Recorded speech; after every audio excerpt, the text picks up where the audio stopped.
Alright, let me show you something. You see here, this is the bottom of the carburetor. Now this is an air vent, and it's lacking the air tubes, but that doesn't really matter. What matters here is that it's dripping. Now that is normal. The reason why it's dripping is because the carburetor is overflowing. But why are the carburetors overflowing? If you go up here and check the petcock, it says stop. So I'm wondering, why is it leaking if the petcock isn't stop? That's what we're going to figure out today. We're going to drain the tank and inspect the petcock. I have taken off the gas tank and the petcock. I'm going to clean it a little bit and take it in for an inspection. Let's see what we can find. So I've disassembled the petcock here, cleaned her up a little bit. Now in the service manual it says you should tap the filter carefully towards some soft surface, for instance a plastic tray like this. You should be careful using air compressor or similar devices because they're very fragile. Now by inspection, if we look here, you can see these gaskets are completely worn.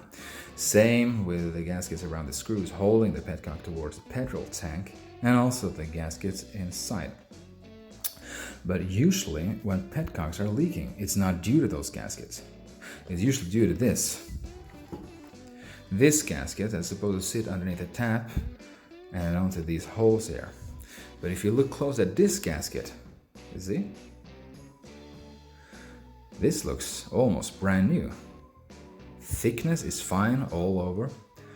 Doesn't seem worn at all. Barely worn. So I don't think it's that one.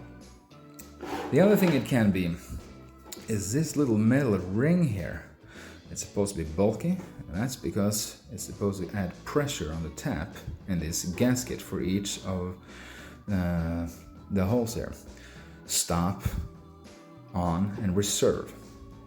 I'm going to place my money on that one. So what we got to do now is to buy what they call a petcock repair kit. It usually contains all of these gaskets, filter, and everything here. It's fairly cheap, between 10 and 15 bucks on eBay. And if that doesn't do the trick, we have to buy a new petcock. That also is not too expensive, 15, 20, maybe 25 bucks. And it will look very shiny. So that's what we gotta do.